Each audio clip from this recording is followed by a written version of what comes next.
छत्तीसगढ़ में एक ऐसा मंदिर और एक ऐसा तालाब है जो माता के मुख के सामने स्थित है कि जैसे ही कुंड की खुदाई हुई तो यहाँ अपने आप स्रोत से माता रानी के आशीर्वाद से जल भर गया और जल वैसे ही भरा अपने आप वो हरा भी हो गया।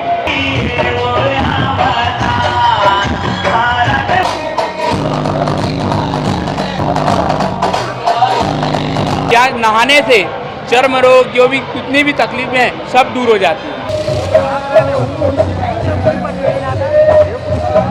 चैत्र नवरात्र में रामनवमी यानी कि विसर्जन के दिन बहुत ज़्यादा भीड़ अगर राजधानी रायपुर में आपको देखना है विसर्जन के लिए तो वो है पुरानी बस्ती के अंतर्गत ये कंकालीन तालाब आता है और इसके पीछे कितने सालों से ये भीड़ ऐसा ही अनवरत चलता आ रहा है। क्या कुछ महत्वपूर्ण रहती है, क्या कुछ खासियत रहती है, इसी को जानने और समझने की कोशिश करते हैं। पंडित जी पहले अपना नाम बताइए क्या है। मेरा नाम आकाश शर्मा है, मैं कंकाली मंदिर पुजारी हूँ।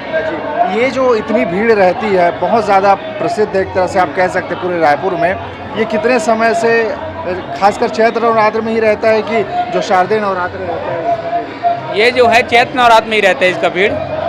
ये नवरात्र चैत्र नवरात्र में कई पीढ़ियों से चलता आ रहा है, कई पीढ़ियों से चलता आ रहा है। ये क्या है, चैत्र नवरात्र में सांग लेकर के अपने मन्नतें पूरी करने का ईद में रिवाज रहता है। इस कारण इस चैत्र नवरात्र में यहाँ विसर्जन के नाम पे सांग लेकर यहाँ मंदिर में आते हैं और अपने मन्नतों के वो करते हुए आते हैं। कितने समय से आप देख रहे हैं इन सब चीज़ों को, क्या कुछ व्यवस्था? मुझे लगभग 30 वर्ष हो चुका है इस चीज़ों को देखते हुए, पर ये तो कई पीढ़ियों से चले आ रहे हैं। मेरे कई पीढ़ी निकल चुके हैं जो नवरात्र कार्य को देखते आ रहे हैं। मेरे पिताजी, उनके पिताजी के तब से चलता आ रहा है। तो ये कंकालीन तालाब को ही क्यों, क्या इसके पीछे की मान्यता है, क्या है? क्योंकि दूसरे जगह साफ सफाई को लेकर एक सिटी मतलब नगर निगम या फिर कहीं प्रशासन सख्त रहता है, यहाँ पे ही क्यों क्या है?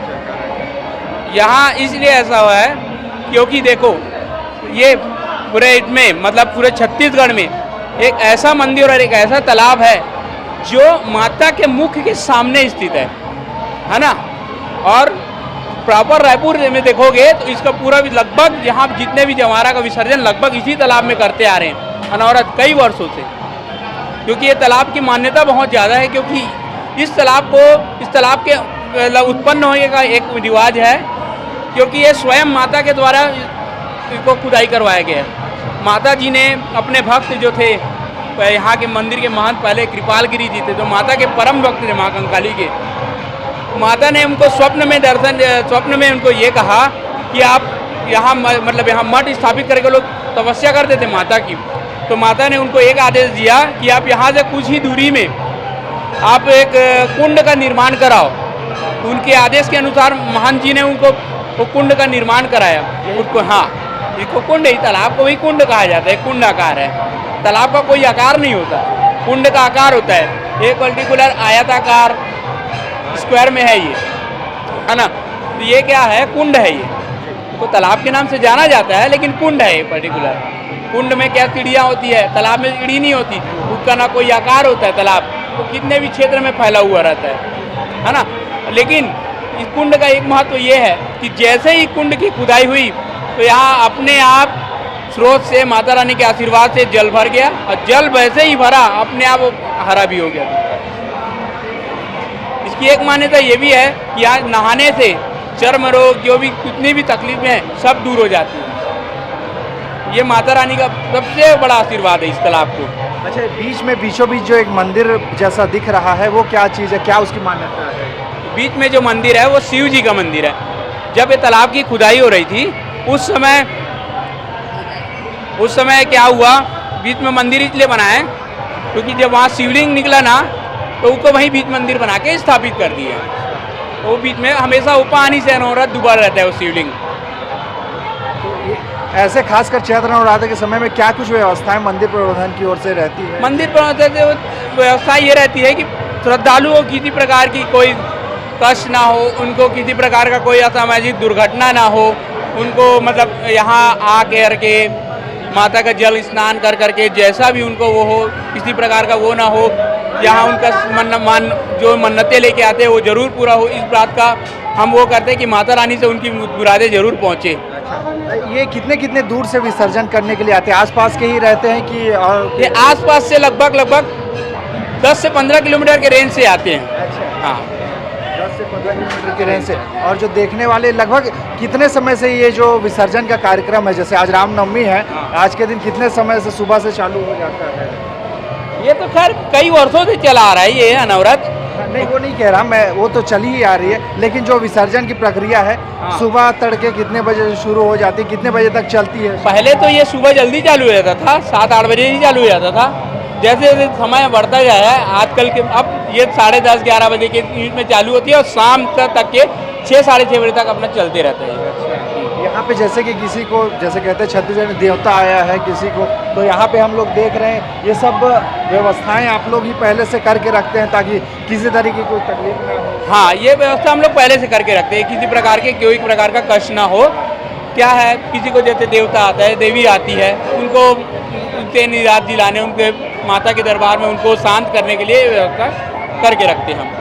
यहाँ पे महिला पुरुष के लिए कोई अलग कैटेगरी जैसा बनाया गया कि कोई भी उसके लिए अलग सेक्शन है ऐसा? नहीं ऐसा वो नहीं है, सब माता भाव से सेवा से सब को समान दर्जा का एक वो मिला हुआ है कि हम महिला पुरुष ऐसा किसी प्रकार का भेदभाव वो नहीं है।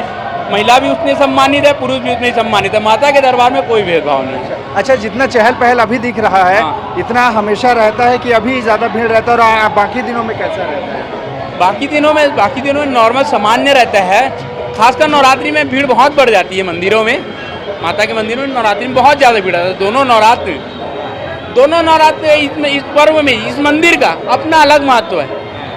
इस नवरात्र में यहाँ विसर्जन होता है जोत जमारा का, और आपका ये सांग वगैरह का मन्नते वाला पूरा होता है चैत्र नवरात्र। और कुंवार नवरात्र में जो है उसमें एक सबसे बड़ा मान्यता एक और है यहाँ का, साल में एक बार कंकाली मठ खुलता है, उसके एवज में यहाँ बहुत ज़्यादा भीड़ हो जाती है। कौन से दिन खुलता है? हाँ कौन से दिन खुलता है? वो दशहरे के दिन खुलता है। अच्छा, दशहरे। हाँ इसलिए दोनों नवरात्र का अपना अपना महत्व है। अच्छा, ये जो परंपरा है, कोई साँक लेके आ रहे हैं, कोई जवारा बैठ के आ रहे हैं, इसके पीछे क्या कुछ और मान्यताएं हैं? कैसे कैसे लोग इसको अपने अपने तरीके से करते हैं, या फिर अभी बढ़ते समय आधुनिक समय में और बदलाव इसमें हो रहे हैं? जो पुराना चीज़ें हैं, पुरानी पद्धतियाँ हैं, उसी के सहारे ही चल रही हैं? पूरा कुछ पद्धति बदल भी रही हैं, कुछ पुराने पद्धति से चल रहे हैं। जैसे कि ये पुरानी पद्धति में जैसे सांग लेकर के आते हैं, जवारा लेकर के आ रहा है, वो पुरानी पद्धति से चल रहा है। पर कुछ चीज़ें जैसे अब पहले ढोल बतासे बाजा में आते थे, गाना अपने मुंह से गाना गाते, अब समय के साथ बदलते आजकल धुमाल हो गया, डीजे हो गया, कई तरह के वाद्य यंत्र आ चुके हैं, उसके थ्रू आते हैं आजकल। तो ये बहुत अच्छी जानकारी इन्होंने दी है, यानी कि आप समझ चुके होंगे कि ये कंकालीन तालाब आखिरकार प्रसिद्ध क्यों है। इन्होंने ऐतिहासिक पृष्ठभूमि को भी बताया पंडित जी ने, और खासकर कब भीड़ रहता है और क्या कुछ मान्यता इस मंदिर की है और क्यों इतनी भीड़ यहाँ पे लगती है, इन्होंने बहुत सुंदर तरीके से जानकारी दी।